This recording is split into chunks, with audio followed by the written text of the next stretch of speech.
Bismillahirrahmanirrahim. Assalamualaikum warahmatullahi wabarakatuh. Baik, pada kesempatan kali ini saya akan mereview mengenai pentingnya perceraian dilakukan di pengadilan agama serta mengapa perceraian yang dilakukan di luar pengadilan agama dianggap tidak sah menurut hukum di Indonesia.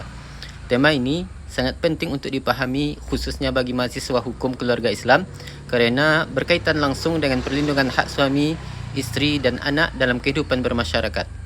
Perceraian pada dasarnya merupakan suatu perbuatan hukum yang mengakhiri hubungan perkahwinan antara suami dan isteri.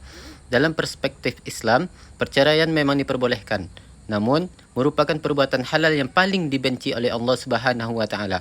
Oleh sebab itu, Islam tidak menjadikan perceraian sebagai sesuatu yang mudah dilakukan tanpa pertimbangan yang matang.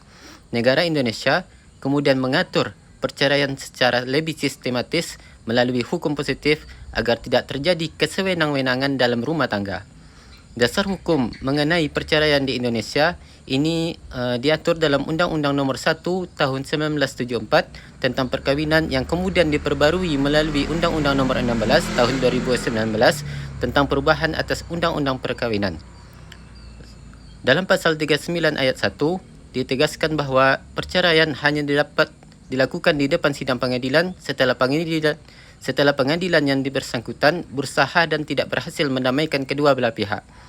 Ketentuan ini menunjukkan bahawa negara tidak membenarkan adanya perceraian yang dilakukan secara sepihak tanpa proses hukum yang jelas. Selain itu, dalam konteks hukum Islam, kewenangan penyelesaian perkara perceraian berada pada pengadilan agama sebagaimana diatur dalam Undang-Undang Nomor 7 Tahun 1989 tentang peradilan agama yang telah diubah dengan Undang-Undang Nomor 3 Tahun 2006 dan Undang-Undang Nomor 50 Tahun 2009. Dengan demikian, perceraian yang hanya dilakukan secara singkat melalui pesan singkat atau hanya ucapan talak tanpa putusan pengadilan secara hukum belum dianggap sah. Banyak masyarakat yang masih memahami bahawa ketika seorang suami telah mengucapkan talak kepada isterinya, maka otomatis perceraian tersebut telah selesai. Padahal dalam sistem hukum di Indonesia, talak tersebut harus diajukan dan diproses terlebih dahulu di pengadilan agama agar memperoleh kekuatan hukum tetap. Hal ini dilakukan bukan untuk mempersulit perceraian, melainkan untuk memberikan kepastian hukum dan perlindungan terhadap pihak-pihak yang terlibat. Apabila perceraian dilakukan di luar pengadilan, maka akan timbul berbagai persoalan hukum. Misalnya, isteri tidak memiliki bukti resmi mengenai status perceraiannya. Akibatnya, mantan isteri akan mengalami kesulitan dalam mengurus administrasi kependudukan, hak nafkah, hak waris, hak hadana atau hak asuh anak.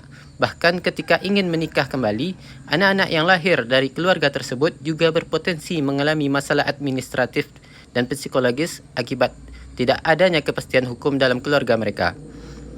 Pengadilan agama memiliki peran penting dalam memastikan bahawa perceraian benar-benar menjadi jalan terakhir setelah upaya perdamaian dilakukan. Dalam praktik persidangan, hakim terlebih dahulu melakukan mediasi antara suami dan isteri.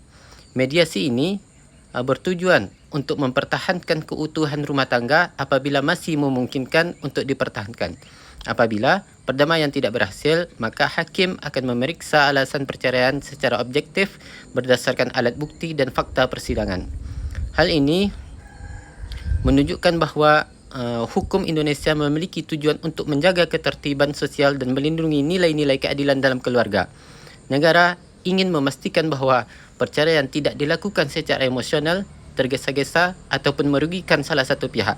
Oleh kerana itu, proses pengadilan menjadi instrumen penting dalam menciptakan kepastian hukum dan perlindungan hak asasi setiap anggota keluarga. Dari sudut pandang